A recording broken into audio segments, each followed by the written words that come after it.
회의가 시작되자 팀장이 이렇게 말해요. 내부 논의가 좀 더 필요할 것 같은데? 이 말을 듣는 순간 속으로 웃게 되죠. 아, 또 이 말이네. 매번 똑같은 말을 듣고도 나는 아직 기대하고 있구나. 이런 생각이 들죠.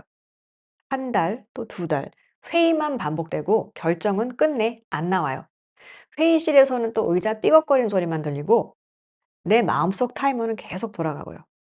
회의가 끝나면 이런 생각이 먼저 들죠. 아, 뭐 다음 주에도 뭐 똑같겠지. 시간만 지나가고 결정을 기다리는 마음은 점점 무뎌지죠. 겉으로 들으면 굉장히 합리적인 말처럼 들려요. 신중해 보이고 절차도 존중하는 것 같고 조직적으로 움직이는 그런 느낌을 주죠. 그런데 많은 경우 이 표현들은 결정을 위한 언어가 아니라 결정을 미루는 언어예요. 조직은 노라고 말하는 걸 굉장히 어려워해요. 그래서 대신 이 결정을 미루는 언어를 쓰게 되죠. 왜 그럴까요? 여기서 몇 가지 이유가 있어요. 그중 하나는 책임 문제예요. 누군가 "이거 하지 맙시다."라고 명확하게 말하는 순간 그 결정에 책임이 생기거든요. 예를 들어 누군가 이제 이 프로젝트를 거절하면 상사는 나중에 그 결정에 대해 책임을 묻게 되죠. 그래서 사람들은 이 "검토해 보자."라는 표현을 아주 자연스럽게 이걸 사용하면서 책임을 피하죠. 또 하나는 위계 구조 문제예요. 회의실에 앉아 있는 사람들 중 이 실제로 결정권을 가진 사람은 생각보다 많지 않아요. 그런데 결정이 필요한 이 상황에서 모두가 함께 앉아 있으면 결정권이 없는 사람들이 결정해야 하는 상황이 생기기도 하죠. 이때 자주 등장하는 말이 이런 표현이죠. 조금 더 검토해 보고요. 뭐 다른 의견도 한번 들어보고요. 이건 결정을 내리는 언어라기보다 시간을 유지하는 언어에 가깝죠. 그리고 이 조직 안에 이 정치적인 균형도 큰 이유가 돼요. 조직에서 명확한 입장을 취하면 누군가는 그 결정에 반대를 하게 돼요. 반대가 생기면 관계가 흔들리고 팀 사이에 긴장도 생기죠.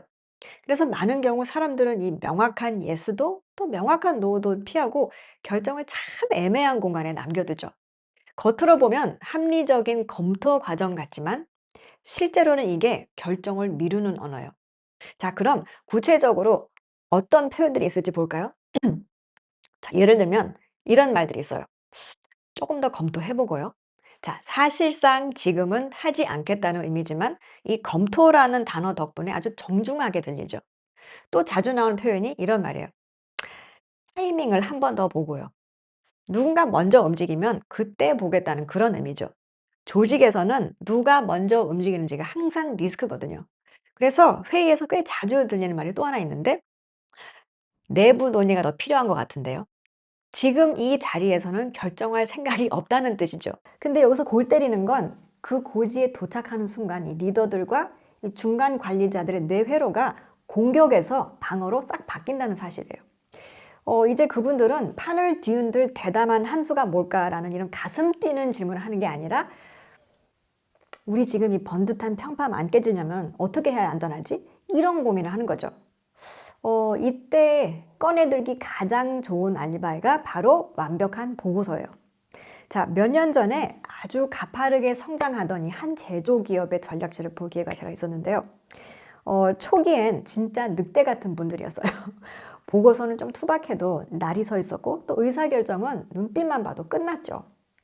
근데 이 회사가 강남 번듯한 빌딩으로 이사하고 이 대기업 체계라는 걸 잡기 시작하니까 기묘한 일이 생기더라고요.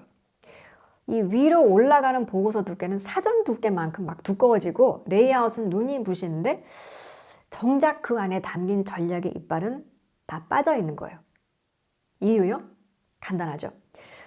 중간 관리자들이 위에서 까이지 않고 나중에 문제 생겼을 때 책임 소지를 피하려고 수십 페이지짜리 통계랑 해외 사례를 떡칠해 놓은 거예요. 실패하더라도 아니 이 보고서 논리는 완벽했잖아요 라고 말할 이 쉴드를 치느라 영혼을 판 거죠.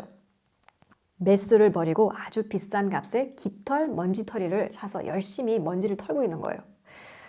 조직이 이 짓을 본격적으로 시작하면 이 내부에서는 아주 조용하고 재밌는 이 인재의 대이동이 일어나요. 진짜 실력 있고 실행에 목숨 거는 이 야생마들은요, 이런 문서 극장을 못 견뎌요. 직관적으로 아는 거죠. 아, 이 동네는 리스크 감소하는 이 날카로운 실행보다 그냥 윗사람 신기 안 거스리는 매끄러운 문서 짜는 그런 애들이 승진하는구나. 그럼 이런 사람들은 조용히 그냥 짐 싸서 무언가를 좀 만들 수 있는 곳으로 떠나겠죠. 그럼 그 빈자리를 누가 채우가? 바로 관리인, caretakers들이죠. 자, 이분들은 보고서 토시 하나, 조사 하나 바꾸는 이 마이크로 정치의 신들이에요. 회의를 아주 우아하게 질질 끌 줄 알고 상사 의견에 이 치명적인 결함을 아주 정중한 언어로 필터링해서 합리적인 대안처럼 보이게 만드는 예술가들이에요. 이 완벽한 서류의 세계에서는 이 독창적인 생각을 트러블 메이커로 보는 뿐이고 적당히 안전한 아이디어를 완벽한 형식으로 실행하는 척하는 게 이 커리어 하이웨이가 되는 거죠. 자, 이 과정에서 조직이 내는 비용이 바로 동조의 세금, agreeability tax이죠. 제 지인 중에 꽤 잘 나가는 이 IT 기업에 다니는 팀장이 한 명 있는데요. 그 회사도 위에서 까라면 까는 식으로 애자일을 도입했대요. 네. 자, 모든 업무를 딱 2주짜리 스프린트로 이렇게 쪼개가지고서 매일 아침 이 스탠다드 미팅 때 자기가 오늘 끝낼 태스크를 동네방네 이제 막 선언하는 게 가장 중요한 일과가 된 거죠. 자, 어느 날 이 친구가 진짜 서비스를 바꿀 만한 대형 기획을 하나 짜고 싶어서 며칠 동안 막 진득하게 이제 자료 보고 생각하고 이제 뭐 잠길 시간이 필요했대요. 그래서 문제가 생긴 거죠. 근데 매일 아침 미팅 때마다 어제 뭐 했냐고 물어보는데 생각 중입니다. 자료 읽고 있습니다. 이걸 이틀 연속 보도에 적으니까 주변 눈초리가 좀 묘하게 좀 서늘해지는 거예요. 자, 마치 아무것도 안 하고 노는 사람 취급을 하는 거죠, 이제 이 사람을. 자, 결국 그 친구가 어떻게 했을 것 같아요? 진짜 중요한 기획은 일단 서랍에 쑤셔 박아두고 포스트잇에 적어서 당장 오늘 저녁에 완료로 던질 수 있는 이 자잘한 잔업들을 억지로 만들기 시작한 거예요, 이 사람이. 예를 들어서 메인 화면 아이콘 픽셀 수정, 팝업 창 문구 수정 이런 거 말이에요. 그리고 나서 아침마다 저 그거 오늘 끝낼 수 있습니다 하고 카드를 경쾌하게 옮기니까 그제야 위에서도 흐뭇해하고 팀원들도 안도를 하더래요. 자, 보드 위는 막 번쩍번쩍하고 팀은 엄청난 속도로 다니는 것처럼 보였는데 정작 그 서비스의 생명줄이 될 거대 기획은 단 한 발자국도 못 나간 거죠. 왜냐하면 그 시스템 안에서는 이 진짜 중요한 일을 완수하는 것보다 내가 24시간 동안 얼마나 분주하게 쥐어짜이고 있는지 증명하는 게 100배는 안전하거든요. 이게 바로 이 현대 조직들이 신성시하는 애자일의 민낯이에요. 자, 그러니까 내일 아침에 또 이 스탠다드 미팅 한다고 모여서서 내 차례 기다려질 때 속으로 한번 가볍게 이 질문 하나를 던져보세요. 나는 지금 진짜 일을 하고 있는가? 아니면 이 돈 버는 연극을 하고 있는가? 그 무대의 연출 의도를 정확하게 파악하는 순간부터 여러분은 이 분주함 속에 갈려나가는 소모품이 아니라 그 규칙을 비웃으면서 역이용하는 진짜 주도권을 쥐게 될 것입니다.